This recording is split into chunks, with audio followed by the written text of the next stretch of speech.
lorsque vous vous reconnectez ou vous vous connectez particulièrement en pensant peut-être juste à elle, ça vous apaise, ça vous apporte quelque chose, une sérénité, il y a quelque chose qui descend? Alors moi, je ne me connecte pas. Vous êtes en permanence? Ouais, c'est en permanence en fait. J'ai pas besoin, il n'y a pas d'effort. Voilà, c'est là. D'accord. C'est présent tout C'est le temps. bon ça. C'est présent tout le temps. Moi, j'avoue que, voilà, donc là, c'est vrai, première partie, je me sentais un peu stressée dans l'entretien.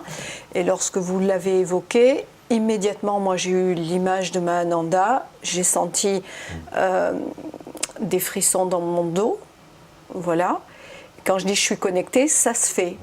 Voilà, donc là, effectivement, c'est un calme, comme si je venais de faire une séance de méditation. Voilà. C'est ma présence. Je vous ai calmé. On va mettre votre photo chez nous. Ah oui. Ah ben voilà, j'ai un poster 4x3 si vous voulez. Je vous donne le mec, pouf, comme ça qui explose là. Bon. Ce qui est sympa, je ne sais pas si vous remarquez, c'est que moi j'aime beaucoup, c'est qu'il se marre bien. On parle spiritualité, on parle de choses bon, vraiment du subtil et en même temps on peut rigoler, Ça être peut pas se complètement. faire autrement, de toute Voilà. façon. C'est vraiment, voilà quoi. Faut tout démystifier, jamais se prendre au sérieux, c'est ça qui est important. Vous nous faites du bien, Gérald et Laurence. C'est vrai en plus. C'est en parler. C'est comme ça que j'aime aussi parler de tout ça. C'est comme ça qu'on doit le vivre.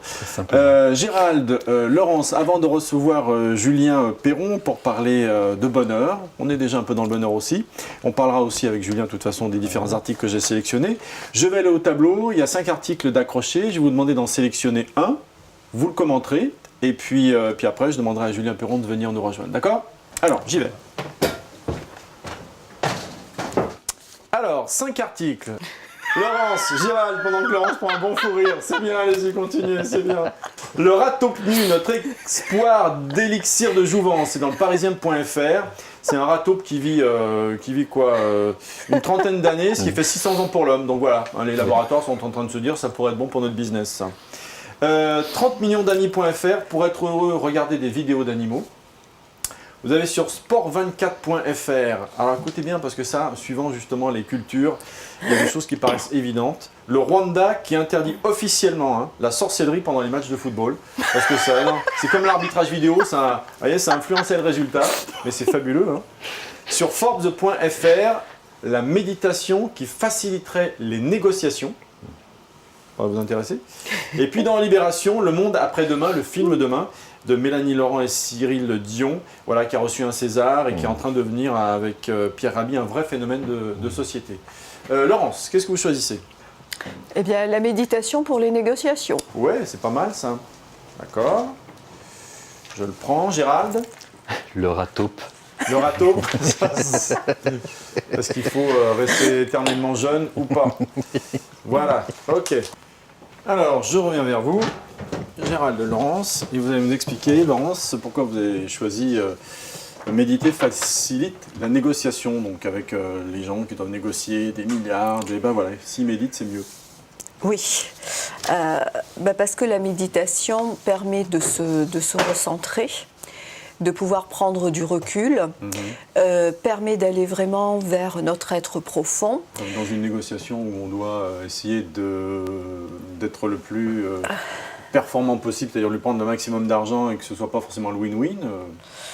Alors après, tout dépend effectivement comment on perçoit les négociations. Vous savez, moi j'ai vraiment appris à négocier dans le Sahara, avec les nomades, parce que pendant une dizaine d'années, je suis allée plusieurs fois par an vivre plusieurs semaines avec les nomades. J'ai animé des groupes là-bas. Et comme j'aime beaucoup les bijoux, j'achetais des bijoux. Et on faisait de la négociation. Ah là, de toute façon, là-bas, la négociation, c'est normal. Voilà. Et c'était un vrai plaisir, c'était un jeu, et c'était vraiment gagnant-gagnant. Et d'ailleurs, on disait... mon cœur est content et le tien. Voilà. Okay. Et je me disais, mais quand je suis revenue en France, je me disais, mais c'est ça la négociation. C'est pas du marchandage, c'est de la négociation. Chacun est content. Donc effectivement, si on voit en termes de stratégie de négociation, il y a un gagnant, il y a un perdant, j'ai les dents longues, je raye le parquet, je bouffe l'autre, ça va pas. En revanche, si effectivement on remet quelque part l'humain au cœur de la négociation et qu'il y a, où chacun est content, on a progressé réellement. Et c'est là que la méditation peut intervenir parce que ça nous permet d'être beaucoup plus à l'écoute de soi, plus à l'écoute de l'autre, d'avoir une meilleure conscience des enjeux. Et ils disent dans cet article aussi que le principal obstacle d'une bonne négociation est l'ego. Justement, la méditation doit calmer l'ego. Donc on y retrouve encore une fois un lien. Ok. Et le rat nu, notre espoir d'élixir de jeunesse, est-ce qu'il faut rester jeune tout le temps, Gérald? Vous ne serez jamais vieux, de toute façon. Pourquoi j'ai choisi ça, en fait? Je pense que derrière cette recherche, il y a une recherche qui est beaucoup plus vaste et plus profonde, mais la plupart des chercheurs ne sont pas forcément conscients de ça.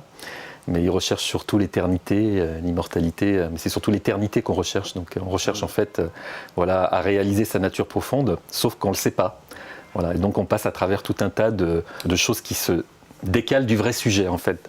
En arrière-plan, c'est quelque chose de plus vaste que le simple fait de vivre 500 ans, 600 ans ou plus, quoi.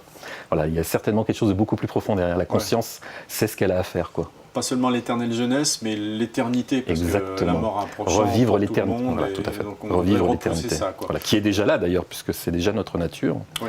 Voilà. Donc à travers ça, je pense, à travers ce côté pragmatique et scientifique, il y a en arrière-plan ce truc-là. Oui, complètement. Ok, super. Bah, écoutez, on va demander à Julien Perron de venir nous rejoindre maintenant. Julien Perron, bonjour. Bonjour Yves. Voilà, créateur du site Néo Bien-être, réseau. Bonjour. Tu vas bien. Réseau et agence de communication dédiée aux thérapeutes, enchanté. au bien-être et au développement personnel. Mais surtout, Julien, alors incroyable, travail incroyable de parcourir le monde pour aller poser à des centaines de personnes pour en faire un documentaire, pour mettre des vidéos sur le site, sur Internet, avec cette question: c'est quoi le bonheur pour vous? Alors on est en plein dedans avec vous, hein, c'est une recherche intérieure, mais 7 milliards d'individus, 7 milliards de réponses. C'est exactement ça. C'est le sous-titre justement du documentaire. 7 milliards d'individus, 7 milliards de définitions. Il n'y a pas réellement une définition qu'on pourrait dire universelle, qu'on pourrait généraliser. Alors après, il y a de Larousse et différents dictionnaires qui sont amusés justement à donner des définitions. Mais enfin, je ne sais pas si c'est réellement une recherche, mais c'est vrai qu'au bout de 3 ans, plus de 1600 interviews, il y a quand même des choses qui se croisent. Et moi, je trouve qu'il n'y a pas une vraie définition du bonheur et qu'on a tous sa propre définition en fonction de son histoire, de son parcours, de sa culture, du pays dans lequel on grandit, de l'éducation, de tellement de paramètres que finalement, le bonheur, c'est universel, mais chacun a son propre bonheur. Alors, on va regarder une présentation qui fait 2-3 minutes. Ouais. On va la regarder ensemble et puis on reviendra pour en parler. Le bonheur, pour moi, très profondément, c'est de toucher une paix intérieure. Quand je vis une aventure, par exemple de traverser la Manche ou relier les 5 continents, c'est de le partager avec l'équipe. Une façon d'avancer chaque jour vers un état de paix intérieure de plus en plus profond, de plus en plus durable, de plus en plus stable. Je pense même qu'on dépasse le niveau de bonheur.